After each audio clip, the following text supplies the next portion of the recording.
Hola amigos, Jim and Mai here from Spanish and Go, and today we're going to answer one of the questions we get all of the time. What is the best Spanish to learn?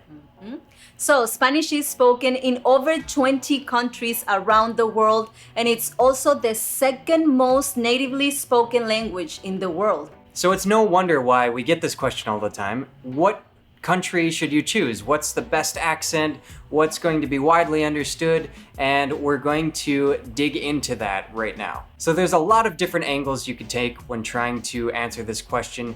If you are more of a person who thinks by the numbers, a more logical approach might be to look at what country has the biggest number of Spanish speakers. On the other hand, you could also look at it from a more practical perspective and choose the Spanish that's closest to you or the one that you're more likely to hear or use. Or that you might be interested in moving to. So if Spain really calls to you, the culture there is what has piqued your interest in Spanish, you might be most interested in learning that dialect. Now we hear all the time on the channel from usually Spaniards who say, well, you should learn the dialect from Spain because that is the original version of the language. And to me, that's kind of funny because when you think about it, would you make that argument about learning English, that you should learn the English from England and not from the United States? That doesn't make a lot of sense to me. Right now, I mean, there are far more people in the United States who speak English than there are English speakers in England. But if you look at it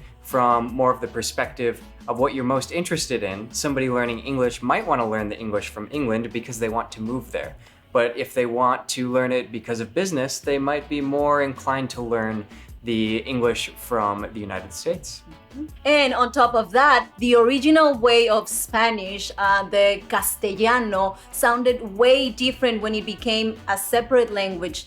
Right now, if people were to learn the original Spanish, it would sound crazy. Like we would be speaking like El Quijote or like...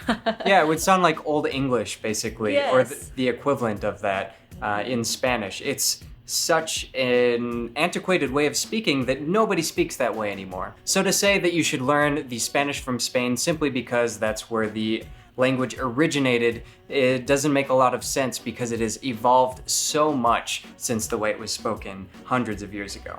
Unless you really have a calling for the language, like the purity of the language. And yes, there is nothing wrong with wanting to learn the Spanish from a certain country because it calls you, like Jim was saying at the beginning of the video. So if that's what you want to learn, go ahead. So another argument you might hear for what type of Spanish you should learn might be something to the effect of, you should learn the most neutral Spanish. And in short, neutral Spanish doesn't really exist. The Spanish that you are most used to hearing is going to sound the most neutral. Someone who grows up in Spain in a Spanish family going to Spanish schools is going to think that the Spanish accent is the most neutral sounding accent. Someone who grows up in Colombia will also think that their accent is the most neutral sounding accent because it's what they've become most accustomed to. And furthermore, once we arrived to Puerto Rico and we noticed how different the dialect was here from what we were used to, it was just that. We weren't used to it. Anybody who grows up in Puerto Rico is going to think that the Puerto Rican accent is the most normal thing in the world. So in short, there isn't really a neutral Spanish, but we'll make a whole nother video talking about that. And at the end of the day, you can really learn any type of Spanish because remember, it's one language, there are just many different dialects, and once you begin learning the language, it's easy to make changes to say if you move to another country and it's different from the type of Spanish you learned, you adjust. Just as we have adjusted in Puerto Rico. There are plenty of words here that people just don't use like they would in Mexico. So here, instead of plátano, we say guineo. If we want to talk about tires, instead of llantas, we say gomas. That's just the way it is because we're in Puerto Rico. You make those adjustments as you go along, and it's not that difficult.